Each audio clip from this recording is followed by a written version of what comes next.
So good afternoon and welcome to our multi-bookstore virtual event with John Boyne in conversation with Zosia Mamet. I'm Jamie. I'm the director of events at Copperfield's Books, and I want to thank everyone for joining us today. This event is a collaboration with both Book Passage and Books and Books. So just a couple of notes before we get started. The format will feature between 40 to 45 minutes of speaking and will be followed by a live Q&A. For any questions or comments for today's guests, go ahead and submit them under the Q&A icon, which is right at the bottom right of your screen. And you can do this at any time during the conversation. So now I'm thrilled to introduce today's authors. John Boyne is the author of 13 novels for adults, 6 for young readers, and a collection of short stories. His 2006 novel, The Boy in the Striped Pajamas, was a #1 New York Times bestseller and has been adapted for cinema, theater, ballet, and opera. His many international bestsellers include The Heart's Invisible Furies and A Ladder to the Sky. He has won 3 Irish Book Awards, along with a host of other international literary prizes. And he currently is with us from Dublin, Ireland. And in conversation with John is Zosia Mamet, who is likely best known for her starring role in the Emmy and Golden Globe award-winning HBO series Girls, and her role in the HBO Max series The Flight Attendant. When she isn't on screen, you can find her at the barn riding her horse or at home in the woods with her husband snuggling their dog. Her first book is My First Popsicle, an anthology of food and feelings. Now they are with us today to celebrate John's brand new title, All the Broken Places, which just came out on Tuesday. So welcome. I want to thank you both for being with us today. Tonight, it's tonight over there, John. Whatever time it is for everyone. Yes. Yeah. Thank you, Jamie, and thank you to the 3 bookshops, Copperfield's Books, Books Passage, and Books, for being part of this, and thank you, Zosia, for being part of this as well. Thank you for having me. John, do you want to kick us off by reading us a bit of your fabulous new book? Sure. So this is just a short section from early on in the book. It's narrated by Gretel, who in the novel is 91 today in 2022, but in the moment in the scene I'm just going to read here, it's 1946, and she's a teenager, still 15, and she's fleeing Germany with her mother just after the war. Mother and I escaped Germany in early 1946, only a few months after the war ended, traveling by train from what was left of Berlin to what was left of Paris. 15 years old and knowing little of life, I was still coming to terms with the fact that the Axis had been defeated. Father had spoken with such confidence of the genetic superiority of our race and of the Führer's incomparable skills as a military strategist that victory had always seemed assured. And yet somehow we had lost. The journey of almost 700 miles across the continent did little to encourage optimism for the future. The cities we passed through were marked by the destruction of recent years, while the faces of the people I saw in the stations and carriages were not cheered by the end of the war, but scarred by its effects. There was a sense of exhaustion everywhere, a growing realization that Europe could not return to how it had been in 1938, but needed to be rebuilt entirely, as did the spirits of its inhabitants. The city of my birth had been almost entirely reduced to rubble now, its spoils divided between our 4 conquerors. For our protection, we remained hidden in the basements of those few true believers whose homes were still standing, until we could be provided with the false papers that would ensure our safe removal from Germany. Our passports now bore the surname of Gaimar, the pronunciation of which I practiced repeatedly in order to ensure that I sounded as authentic as possible. But while mother was now to be called Natalie, my grandmother's name, I remained Gretel. Every day, fresh details of what had taken place at the camps came to light, and father's name was becoming a byword for criminality of the most heinous nature. While no one would suggest that we were as culpable as him, mother believed that it would spell disaster for us to reveal ourselves to the authorities. I agreed, for like her, I was frightened, although it shocked me to think that anyone could consider me complicit in the atrocities.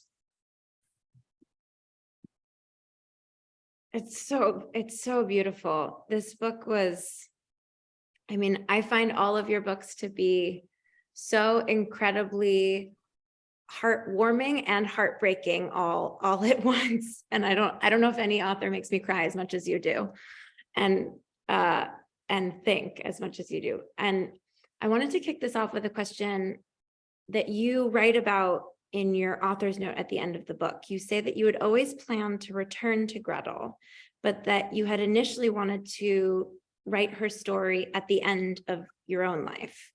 Was that because you felt like you would be able to relate to a character or her age much more? Not so much that, because I've actually written quite a few books, as you know, that are narrated by quite elderly people. I seem to enjoy writing either about the very young or the very old, which is weird because I'm like halfway between the two. I don't seem to write about middle-aged people very much. But when I finished writing the first draft of the Boyne Zosia Pajamas back in 2004, I always sort of had it in my head that Gretel, who's Bruno's older sister, was somebody I would want to return to at some point. I felt I left her at the end of that book, you know, a 12-year-old girl, traumatized, not the victim at all. We know who the victims are, but somebody who I had created and wanted to know what would happen to her. What I always felt was there are so many people alive today who they're either their parents or their grandparents, in Germany, I mean, particularly, were part of the Second World War, either just in the Wehrmacht, or maybe we're working even more senior as an officer, perhaps working in a camp. And the question of what that would do to the psyche when that is in your family history. I have German friends, as I'm sure you do, and I've spoken to them about that, about how it feels to have that when you don't have that particular, you weren't there, you have no responsibility for it, but somehow it's kind of like within the family itself. So I always knew I would go back to her, and because Striped Pajamas was a big part of my life, I thought maybe I would do it as if I was like in my 80s or 90s and I knew I was on my way out, then that would be kind of a good one to go out on, like as sort of almost like bookmarks. Sure. But then COVID happened and lockdown happened, and I just sort of trusted myself. I had this instinctive feeling it was the right time to write about her. Also because it meant that if she was alive, she was a real person alive today, she would be 91. If I wrote it in 30, 40 years time, obviously she couldn't be 120 or 130. So it would by its nature be a historical novel then. And I didn't really want that.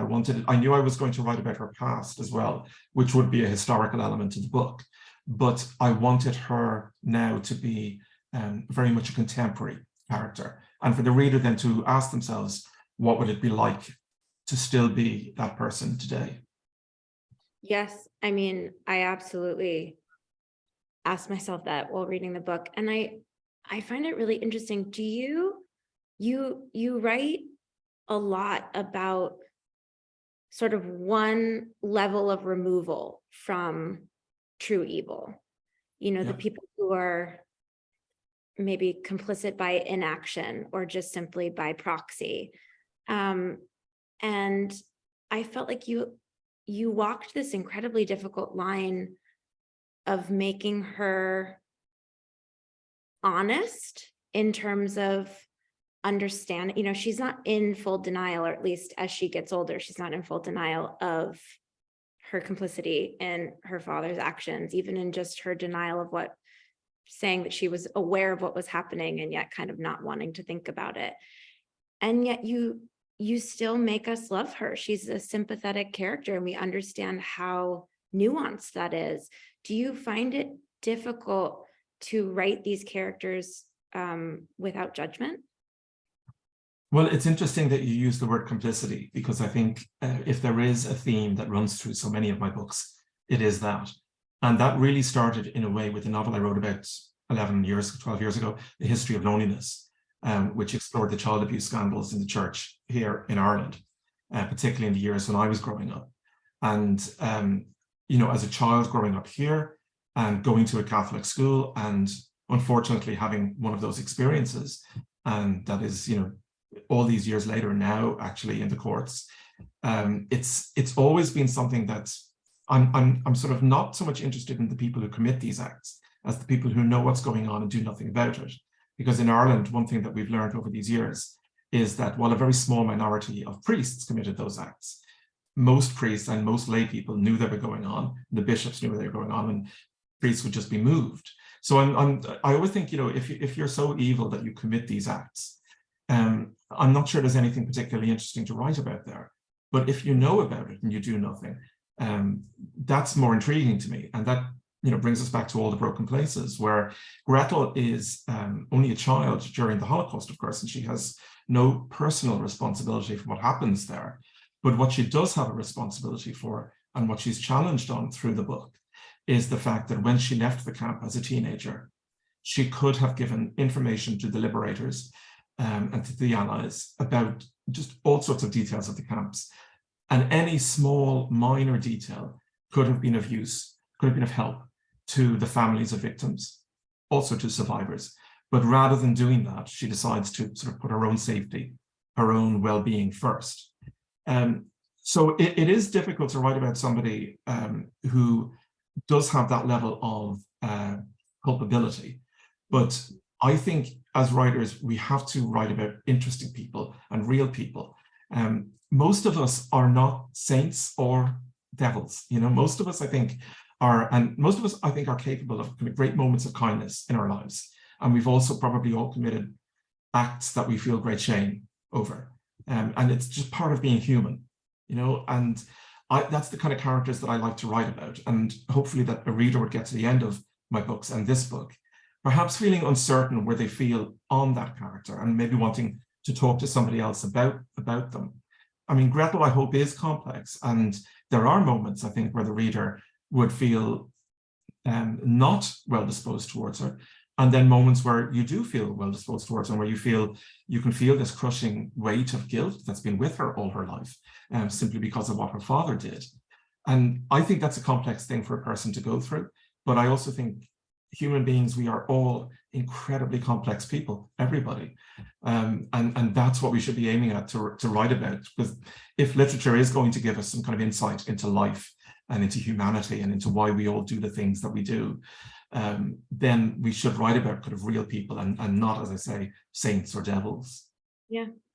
And I think you do such a beautiful job also in your supporting characters of kind of spanning the spectrum of how your reader or any human being might feel, like it's not one extreme or the other. Like I found it really interesting to see, and obviously there are differences in their experiences, but to see when Gretel does finally bare her soul to these two men, David and Edgar have such vehemently different reactions. And of course, David is much closer to that experience than Edgar perhaps is, but you understand how both of them react to her telling this story. You totally, at least I felt it completely understandable that David would have the reaction that he did. And I found it totally understandable that Edgar would have the reaction that he did. And one man says, I hope you burn in hell. And another man says, I'm willing to love you for the rest of your life and take you.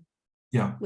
Well, for me, writing those scenes, and also the scene where Lieutenant Cotler from the first book returns in Sydney, and they have this big conversation over 2 chapters, they were probably the most interesting scenes for me to write, because I wasn't sure what they were going to say. For the people listening to this, David is a Jewish man who Gretel falls in love with, and eventually sort of has to tell him her past, and she isn't sure what his response is going to be. And I wasn't sure what his response was going to be until I start writing the scene, and then sort of put dialogue into their mouths and play it out. And the same with Cotler. I really like the idea of challenging her quite a bit, because there are moments in the book where she does almost want us to believe that she's completely innocent of everything and she shouldn't have to have all this shame in her life.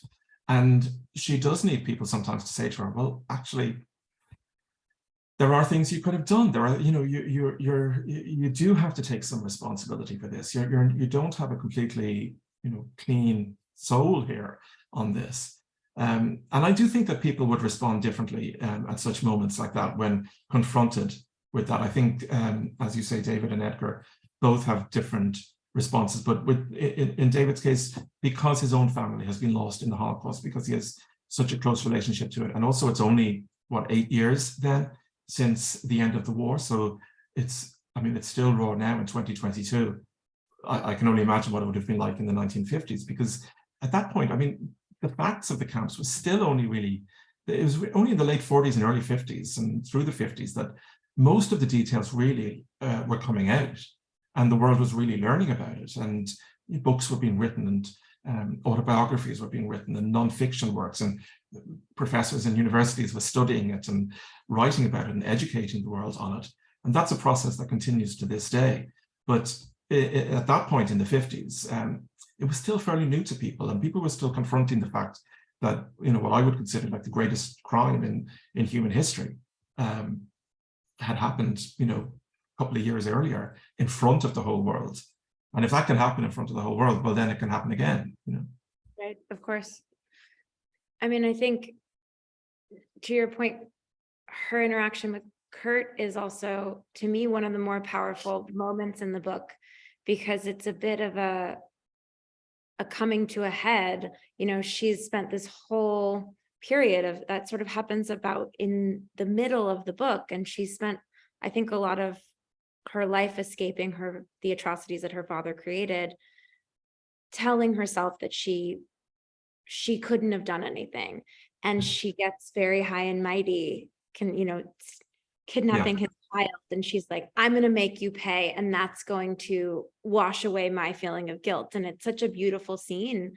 To me, it's so incredibly real and honest and human that he says, like, that's great, that's all well and good. If you want me to answer for my sins, then you also have to answer for yours, and like, we're intrinsically linked in that. And she makes a choice, and she chooses herself, which I think is both horrible and totally understandable.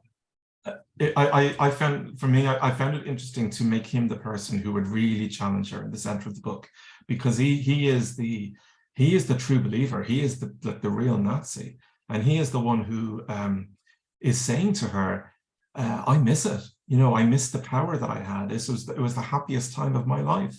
I liked the uniform. I liked being in charge.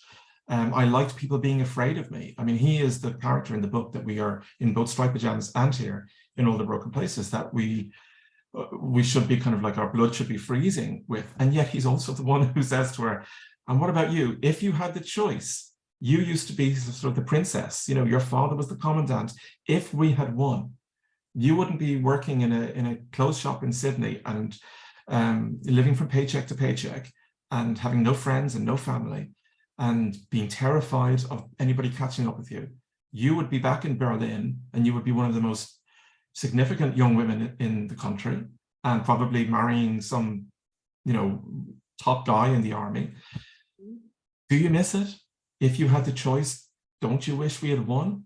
And he's asking her that question, and she has to kind of think about it. And she realizes that for all she doesn't want it to be the case, there is this little part of her that does think, yeah, I do miss it. I do wish we had won.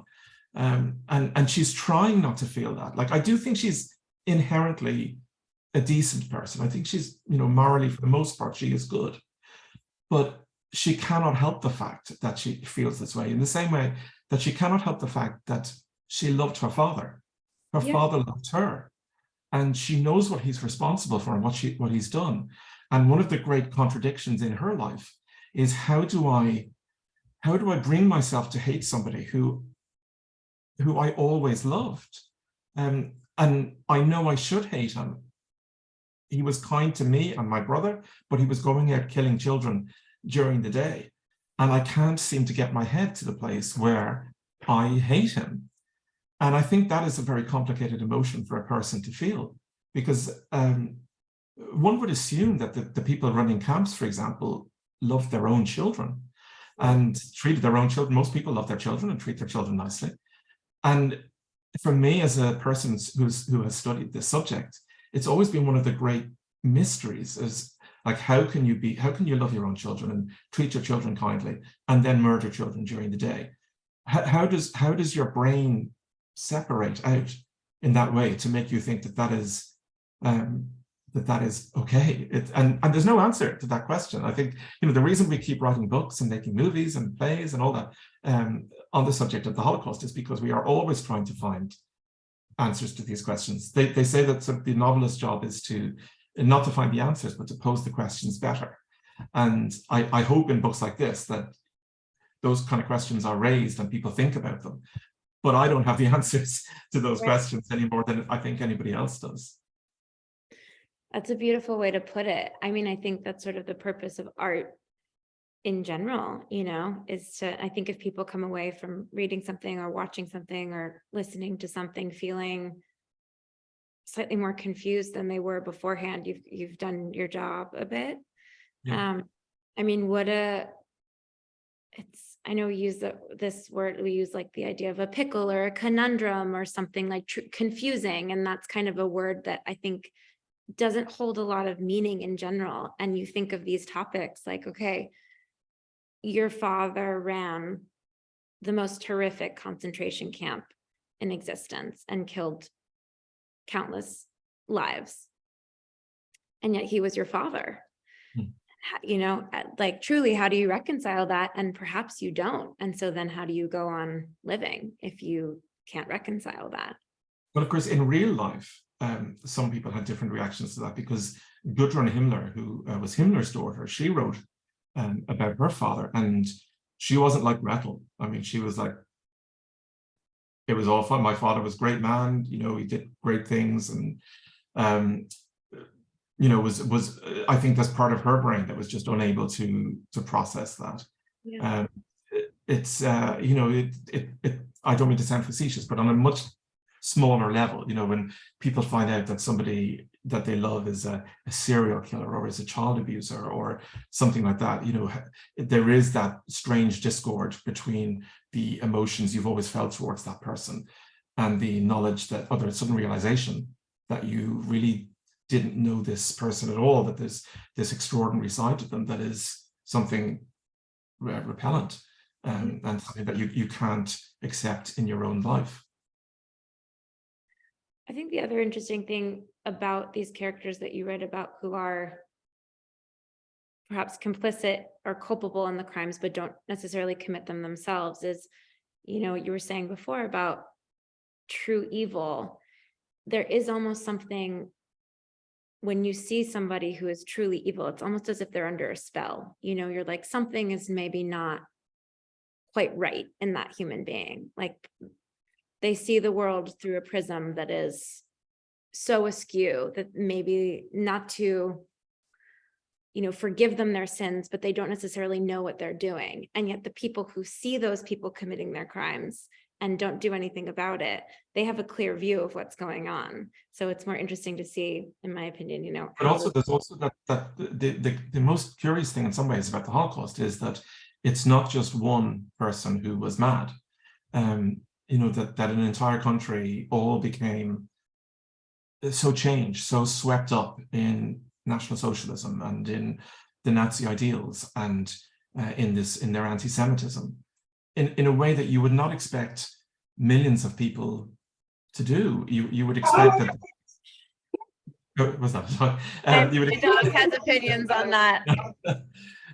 You'd expect, like, yes, one crazy person doing things, but again, I mean, and again, I don't mean to sound facetious or to make it, overtly political about today, but we have seen in more recent times where, I think one crazy person can persuade a huge swathe of a population of a big country to behave in less than honorable ways and to have such negative feelings towards other people.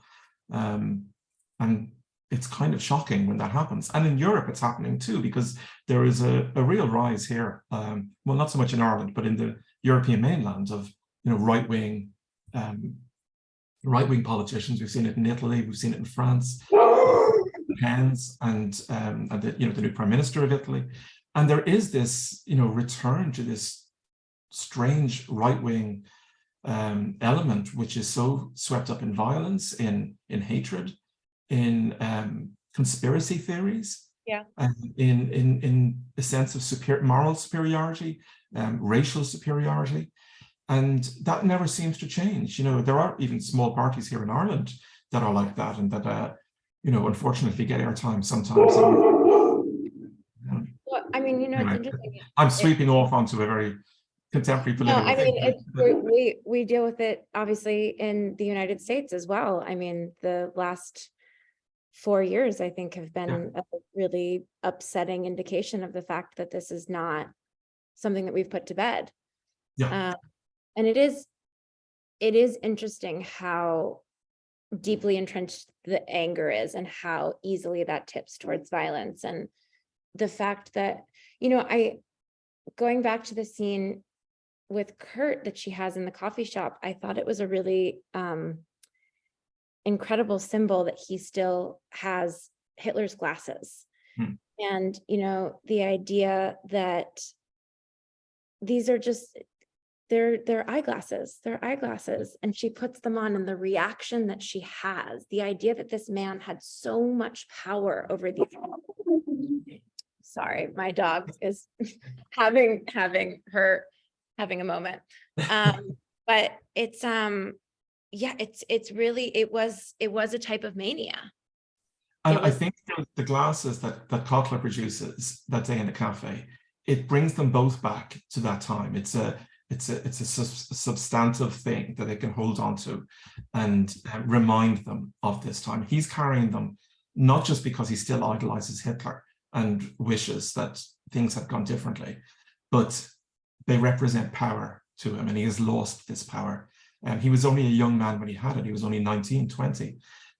But he, as I mentioned earlier, he loved having it. And the reason he's brought them along that day for Gretel is to challenge her on that. And she can't help putting them on. She can't help it. It's like those rather strange people who sort of collect Nazi memorabilia and war memorabilia. And you do wonder what is going through their minds, that they want to go down into the basement and be confronted by all of these things. I was speaking to someone recently who worked in in like very large estate sales, and she told me about Hitler's teacup being sold recently. Okay. And I was just thinking, who wants to own that? Who wants? But it's the kind of thing that you feel should really belong in a museum. Yes, absolutely, sure. And be out of the hands of people, because it only becomes something to fetishize or obsess over. Whereas if it's in a museum with other things, well, then at least you can go and study things in a sense. But I used to work in a bookshop for 7 years in my 20s when I was getting my career off the ground. And every so often, you'd sell a copy of Mein Kampf. And it's in print, and it's there because it is a historical book. It's a historical document, and people may be studying history of the Holocaust. It is a book that they would read for that. But anytime I ever saw the copy of Mein Kampf, there was always that kind of weird chilling moment. It was like, okay, what are you buying this?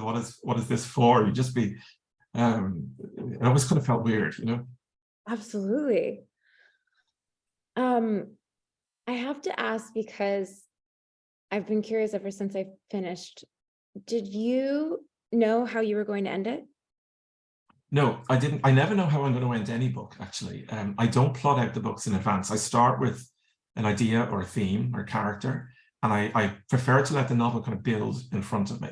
The only difference with this one and that policy is I had been thinking about Gretel for the guts of about 16 years before sitting down to write it.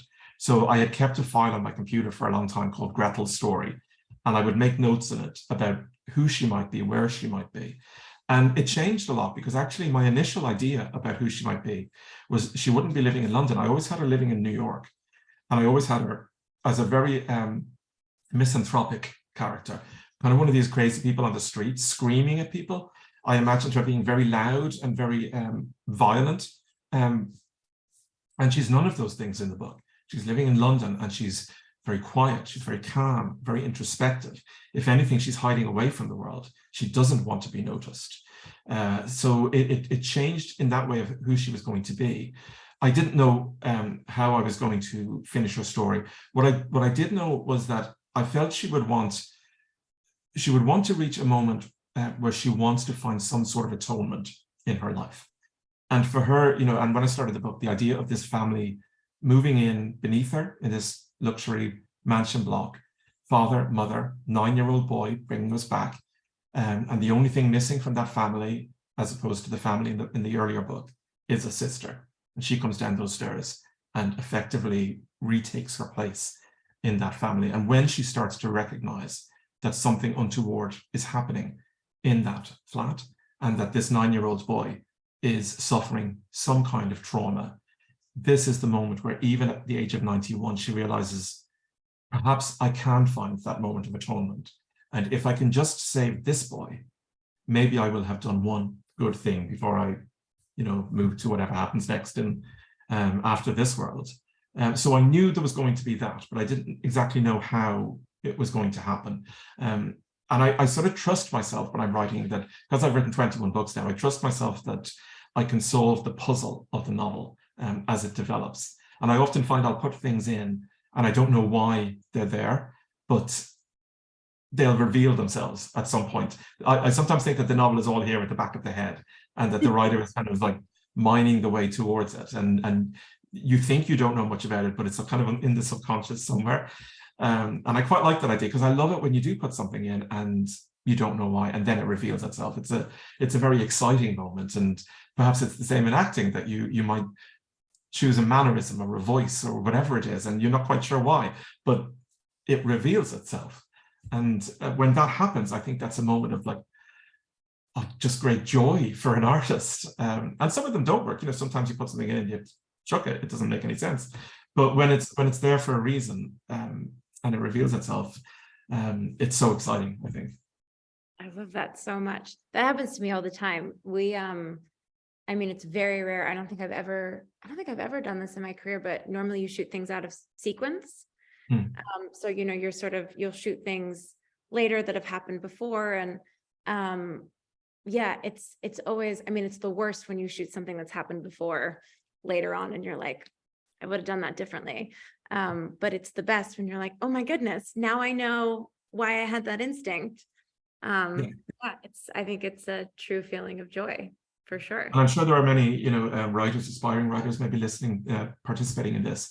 And I do think, as a young writer, when you're starting out, you really have to trust yourself with those things. Allow your instinct to guide you, because nothing that you put on the page, you can take it away, but always allow those things down and just see where it takes you, and just trust that instinct and see it'll find its place in the book.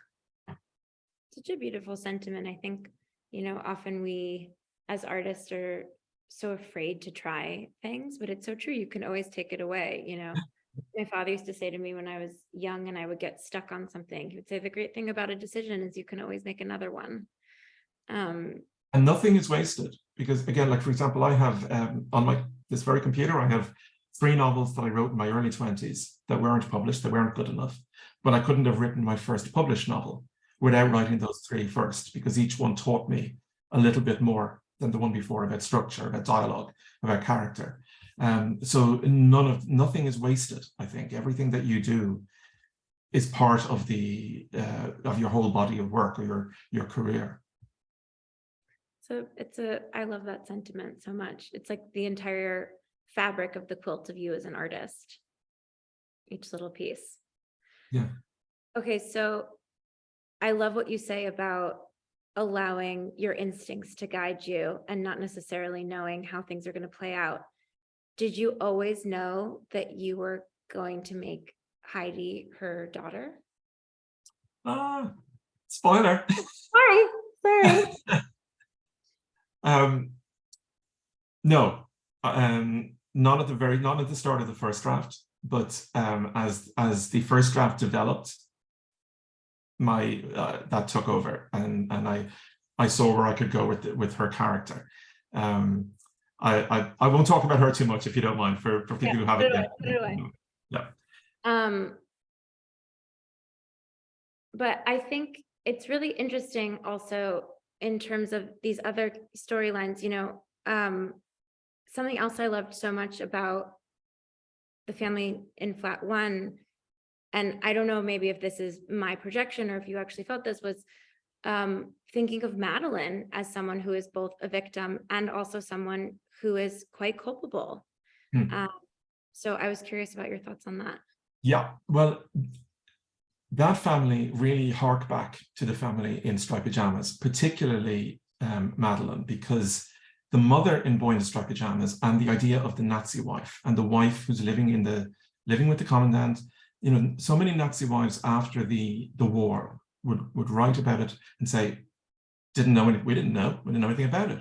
And it beggars belief, frankly. It's you'd have to be brain dead. It's just impossible, especially those wives who were living like I know in Striped Pajamas, I moved the house outside the fence, but as we know in most of the camps, the commandant and his family was living in the camp itself, and it's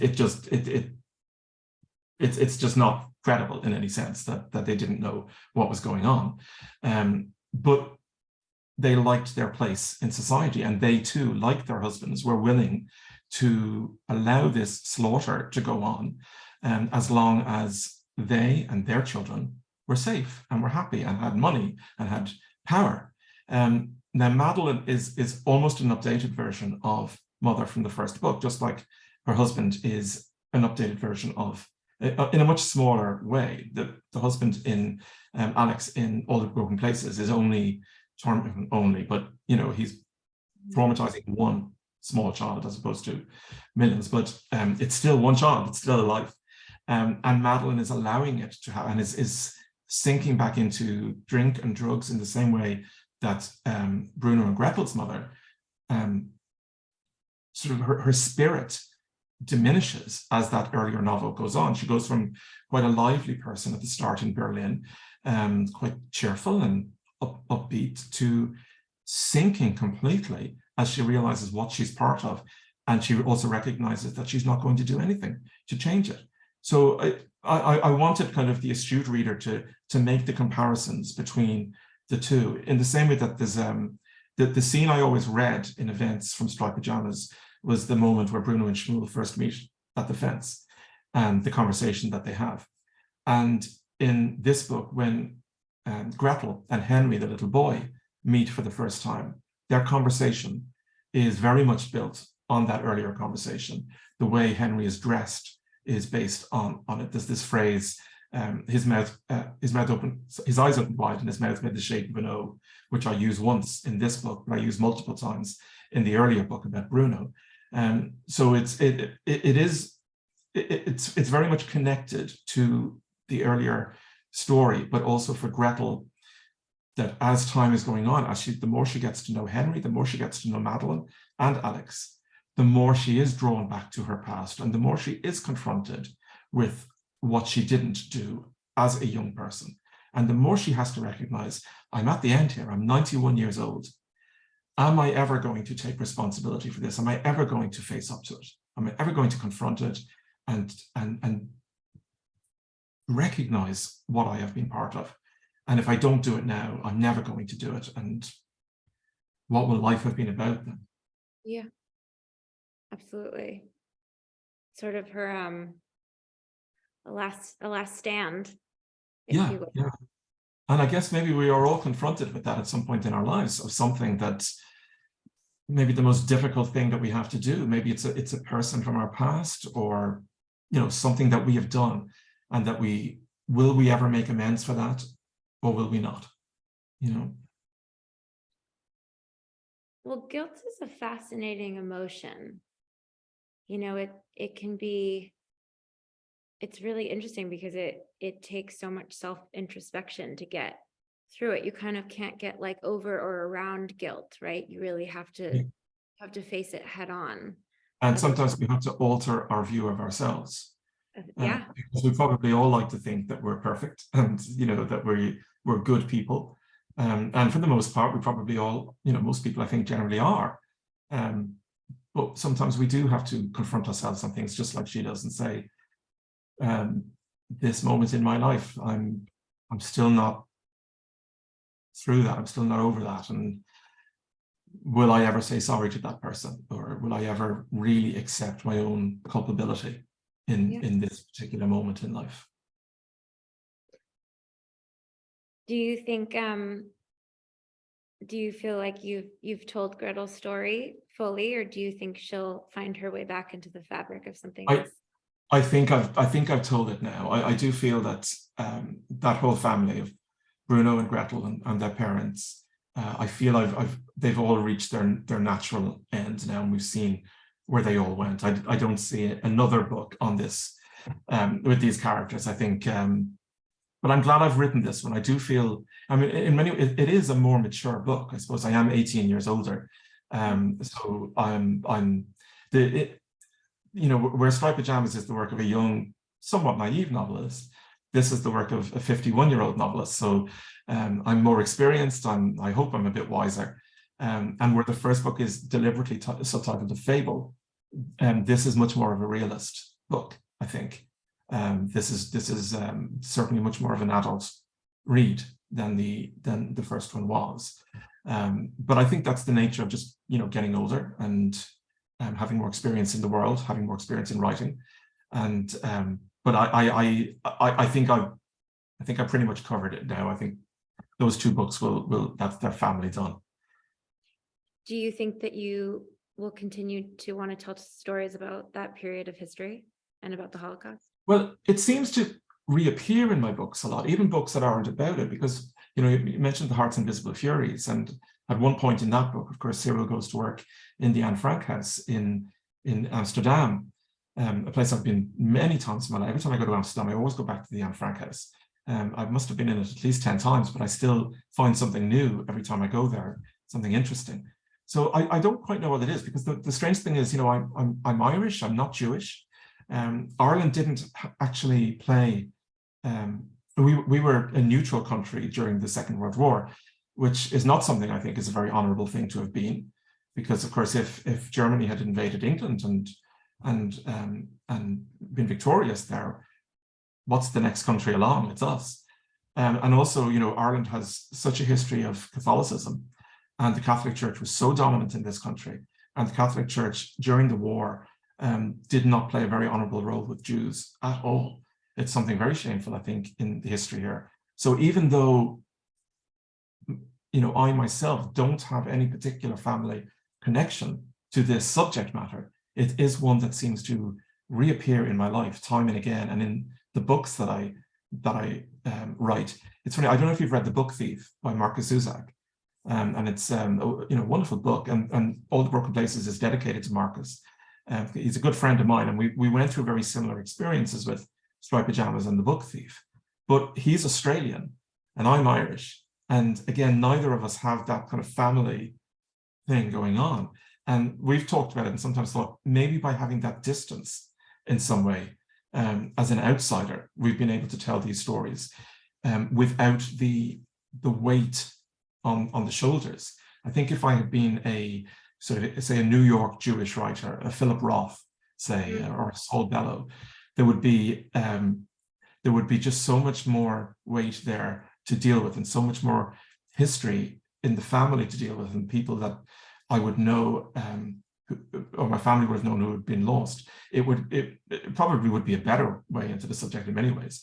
But there is an advantage to being on the outside, and like Bruno, to being on the other side of that fence and walking to it every day, or in every few books, and asking what's going on over there and why. That's a really interesting, it's an interesting way to put it. I mean, in a way, it's fascinating. Your connection, your perhaps like historical connection in terms of the country that you were born from is there in action in that part of history. And perhaps like that's your way in, and that's often like what, that's very much what your character, your main character in this book is. She's privy to it, and yet she doesn't do much about it. And the Holocaust, of course, is obviously it is a Jewish tragedy, but it's a story of the world as well. For me, I think it's the most significant event in the history of the world. The worst, the most criminal, the most shocking, the most incredible in the literal sense, the most hard to believe, and only 70, 80 years ago. And the whole planet has to take some both responsibility for that, and we all have some responsibility, I think, to keep those stories alive. one of the things I've always felt is I felt really fortunate to be part of what is really the last generation of writers who has had the opportunity to meet survivors of the Holocaust and people who were in the camps, and also people who worked in the camps. That experience will be gone in some years' time, because obviously in Ireland now, I think we have 5 survivors left. In 20 years' time, that's not going to be the case. So, you know, one of my great privileges as a writer through the Gold Stripe Pajamas experience and all the way to All the Broken Places has been those opportunities I've had to meet survivors and hear their stories. And what they always, and what is always said, of course, is that we do need to keep writing about this and making movies about it, and plays and operas and ballets and paintings and every art form, and history books and nonfiction, so that we don't forget, and that we do keep particularly children engaged on the subject and learning about it, and remembering that, and hopefully convincing them that, you know, when they're the ones running the world, that they won't allow these things to happen again. Yes, absolutely. Well, do we want to take any questions? I think we have some there in the Have I don't know if some. I can open them. Hi, John. I'm such a fan of your books. And we'll read anything you write. The Heart's Invisible Furies broke me. Same. But it will forever be my absolute favorite book. Why wasn't The Echo Chamber published in the US? Oh, well, that's a good question. Well, The Echo Chamber is it's my comic novel about social media, and it was written in the wake of a young adult novel I wrote called My Brother's Name is Jessica, which was written as a supportive and empathetic and compassionate book to help trans teenagers, and which got a bit of a brutalizing, shall we say, in the otherwise always sensible world of Twitter. And after that experience, I just decided to write about social media. But I honestly, I think American publishers were terrified by it. It's the most sort of probably anti-woke book ever written, in the sense that I'm sort of poking fun at the our desperate desire to be offended all the time, and how authentic that need to be offended is. I don't know if you've watched that movie Tar with Cate Blanchett. I just saw it yesterday, and there's a moment in that where she actually uses that phrase with a student who refuses to listen to Bach because he's German, and also because he had loads of children and treated his wife badly. And she, of course, is a composer or a conductor, and she's like, you know, I mean, you're just pretending to be offended by this guy hundreds of years ago and putting off listening to this wonderful music. And anyway, I think the American publishing market is perhaps a little more sensitive to these things, shall we say, than the European publishing market was. So that's you know, it's the only book of mine in 20 years that hasn't been published in the States. Do you feel like that's kind of like some street cred, though?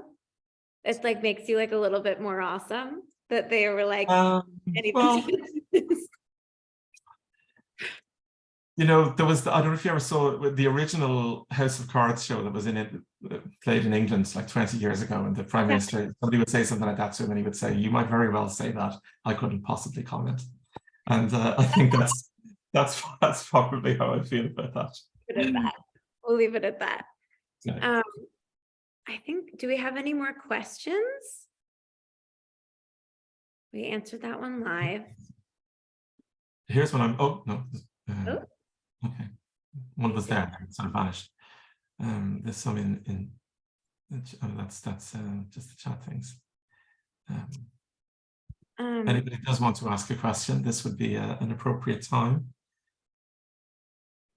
Looks like we've got one question, and we've gotten lots of feedback. Sorry, I know I'm just kind of a voice in the screen here. But the last question is, very interesting discussion.